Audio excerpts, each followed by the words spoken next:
At the AVMA conference, one of the topics I'll be speaking on is a multi-state outbreak of Listeria monocytogenes that was associated with drinking raw milk. Now, many of us recognize that consumption of raw milk, meaning milk that has not been pasteurized from a cow or other animal, can carry germs that can make people sick. What we hadn't seen before at CDC is a multi-state outbreak of Listeria, which can cause really severe illness, especially in people who have weakened immune systems. And when those people consume raw milk, they might develop Listeria. So what we hadn't seen is a multi-state outbreak where raw milk might have been produced by a cow in one state, shipped across state lines, which is not permissible or legal to do, and then consumed by people who have weakened immune systems. We had one instance in an outbreak where this occurred, and it actually caused a death in an elderly person and a severe illness which resulted in hospitalization of another person.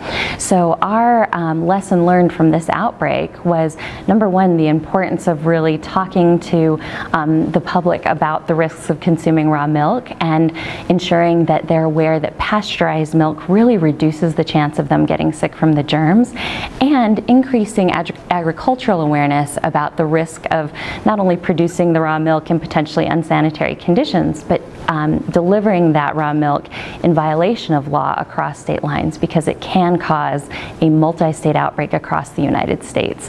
And that involves a very intense response with huge economic costs, in addition to the tragedy that occurred with the death of the person. One of the things that we've actually seen in terms of raw milk sales is many states, especially in the past 10 to 15 years, have actually implemented legislation that makes raw milk sales more permissible in their states.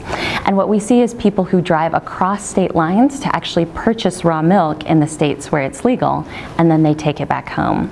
We've also seen an increase in internet sales and buyers clubs. So internet sales, if you can picture many of the sites that are readily available for use to sell other commonly produced or used home goods, they're actually being used as a conveyance to sell raw milk to consumers.